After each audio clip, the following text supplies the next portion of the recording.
on the seat of a bicycle built for two.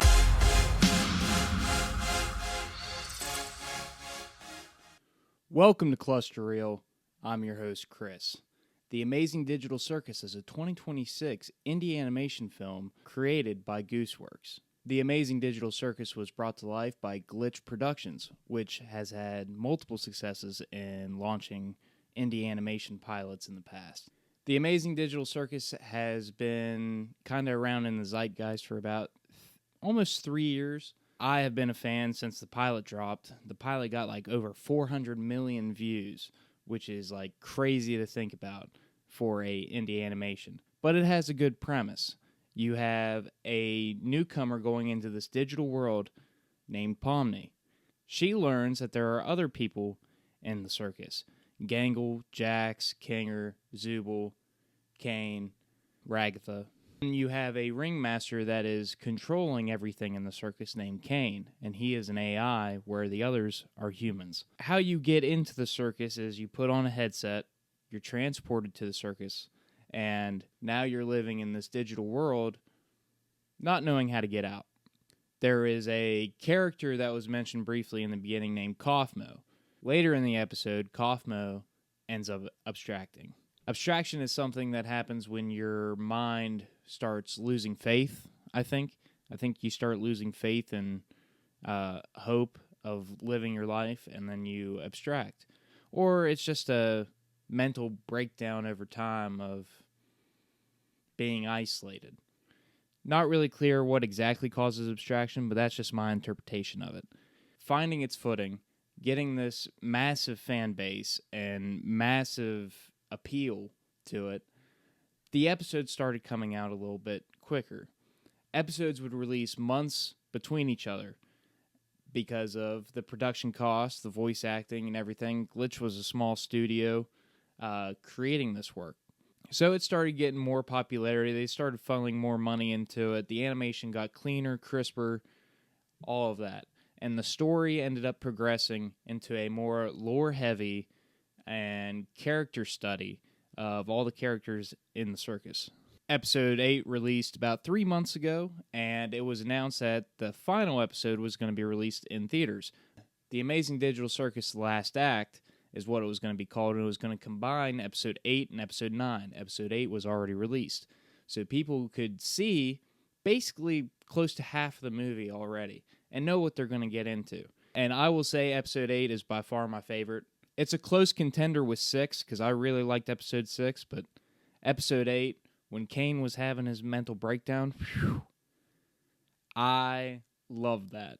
It actually seemed like that Kane was going to be the big bad. Finally, he's breaking. He's dropping the nice guy persona, and instead of just happily torturing these people slowly, he embraces the torture. He starts torturing them in more obvious ways now, and is showing a more of disdain towards humans, where before he was very, appreciative of the humans.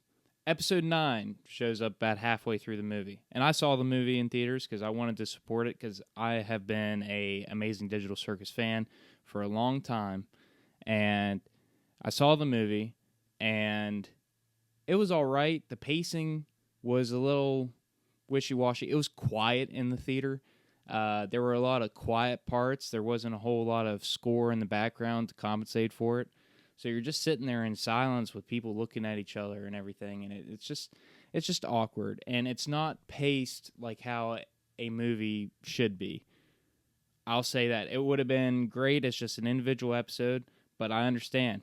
I mean, they're making bank with it right now, people wanting to get early access to Episode 9. But Episode 9 in general, the last half of the movie, I will say left me with some questions, some things that didn't really get resolved, some open-ended plot threads that I thought were going to be answered at the end that weren't.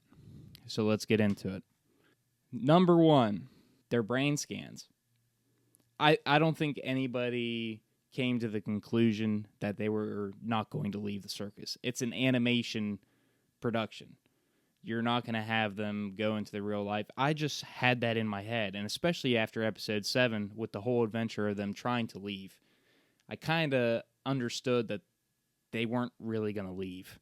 I think that was just a given, and I think people really should have understood that there was no leaving for them, and I get that. They say that they're brain scans, which when you put on the VR headset, it takes a copy of your brain, and then you become a brain scan and go into the circus, and you can't leave. You're basically just a copy of the person that put it on, which people had been theorizing that forever, and it was the most plausible one, so I understand that direction. When they revealed it, it was almost like in passing, and everybody started like crying and getting emotional and everything, and it's just like there was no explanation for it. I knew what it was because I was ingrained with the theories, but like the average goer would just see that as, why are they so upset about that? Just one throwaway line, brain scan. That's it. You know, maybe a little bit more explanation for it for the people that, you know, didn't quite pick up on it. You know, it was so quick and people could have went to the bathroom and missed that. And you don't see the ramifications of that. It was just kind of, you know, a minute or two of them coming to terms with it, and then they're happy about it. That should be devastating news to them that they can't leave. They have an initial freak out, but then that's it. It's not mentioned again. You know, it's just, I think they should have sat on it a little bit longer to try to get the weight of it across to everyone. Number 2, Jack's abstracted off screen. He's isolated, and if we were around to see it, it wouldn't really show that he was completely isolating himself. I get that, but we've seen him go off, you know, be in areas where he almost abstracts. We've seen that, and it's been a pattern. So for him to abstract off screen kind of was a letdown for me. I understand killing off Jax. I completely understand that. And him abstracting, completely understand that. But to do it off screen is kind of, you know, you pay a ticket to go see a movie, you know. Kind of wanted to see the whole process of abstracting because we really hadn't seen the full process of their body dysmorphing into an abstraction. And I think that would have been a really cool thematical scene to have, is Jax's body actually transforming into an abstraction. I think that should have been in there, and him abstracting off screen was kind of a letdown for me as a longtime fan of it. But, you know, I get where they were going with it, but for a big screen release, I probably would have added him transforming into an abstraction. That's just me. Number 3 is Kane's back. Kane was deleted in episode 8, and then he's just back. No explanation, no anything for that. I think it would have been better if they would have like made a joke about it. You know, they didn't check the recycling bin, which I'm sure you've probably heard. It would have been nice if they would have acknowledged that, you know, he's back, even though when he was deleted. Would have been a nice touch. Number 4, they don't really specify if something's a flashback or not when Kane's going through the void. I kind of get it when they were showing the red orb, you know, with, you know, the grids and everything, and, you know, it's just kind of confusing because I think what they were doing, and this is just my interpretation, what I think they were doing is they were having the orb part be in the past and then Kane being in the future, and him doing the exact same thing twice but in different time areas, because it shows him finding the obsolete brain scans and then takes Mike Dobby, which is Scratch, which is the first person that entered the circus. It shows him taking it and then he spawns in. But you're not really sure if he's, you know, taking the obsolete brain scans and just re-putting them into the circus. You don't get that because you see Scratch spawn in, but you don't know if it's in the past or the present or anything. And I think it would have been nice to have a little bit more nod to if it was a flashback or not. But that scene where Kane was going through the void was phenomenal. It was beautiful. Loved it. Number 5 is, was Bubble the blue AI? Wasn't explained. Bubble's just gone. I think it's up to our interpretation, but I'm pretty sure that the blue AI is Bubble. We never saw Bubble again. So but was Bubble making Kane evil? Because when Kane takes it out, he's perfectly chill. He mellows, actually starts listening, doesn't have any power. Was Bubble the evil one? And Kane was just a bystander. Not explained at all. Kane comes back into the fold and they start rebuilding the circus. But before that, Kane finds what the real life versions of the people in the circus have been up to. And then he decides he's going to show it to the people to make them happy. And, you know, it should be devastating, too. I mean, they were all happy about it and everything, but, like, to see the real version of you going off and doing these things, I mean, that'd be pretty freaking devastating. And knowing that you're trapped in a circus, but I get it. It's an uplifting message. You know, you got to make good of the situation you're in. It's just would have been nice to see the emotional ramifications of that just a little bit. And I knew it was towards the end. Certain things that just, I don't know, nitpicking. It was great. I mean, it was a good finale, but I had nitpicks and plot holes that didn't really get resolved and some creative decisions that kind of weren't clear. And I know it just sparks up more theories and wants to get the talk around it some more. Maybe there will be a secret episode 10 down the line. Who knows? I would like to see them solve abstraction. I thought that was going to be resolved. I thought all the way in episode 1 when they introduced abstractions that there was going to be some way that you could save the abstracted files.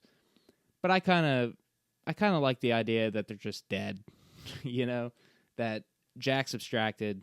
There's probably not a cure for him. He's just chilling out as an abstracted beast. I get what I was going for. I get the messaging of it.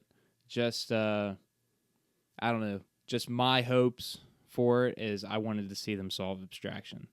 But that's just me. Comment what you think. And I'm sure if this video blows up, I'm going to get a bunch of comments because, you know, the fandom is a tiny bit toxic. You know, I'm just a little nitpicky on the finale.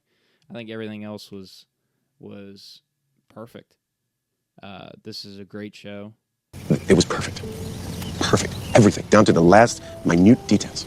Something that I know if I was a teenager, I would have obsessed over it way more than, obviously, I'm older and I watch the stuff in passing. I see a couple theories and everything, but like if teenage me would have saw this, I'd be fully ingrained in it. Yeah, it's a great series. The finale kind of fell short of my expectations. I'd give the finale probably a 6 out of 10. The pacing was off, wasn't really meant to be a movie. Didn't really feel like it was structured like a movie. I don't know. I've only seen it once. Maybe if I see episode 9 actually release on YouTube and watch it a couple times, maybe I'll get something else from it. But that's just my initial reactions to it.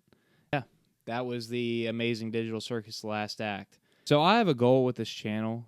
I want to be at 200 subscribers before mid-July. So if you could subscribe to this channel, give it a like, comment, all that stuff people say. You know, I would really like to be at 200 subscribers. Hey, this has been Cluster Reel. I'm your host, Chris. Have a blessed night.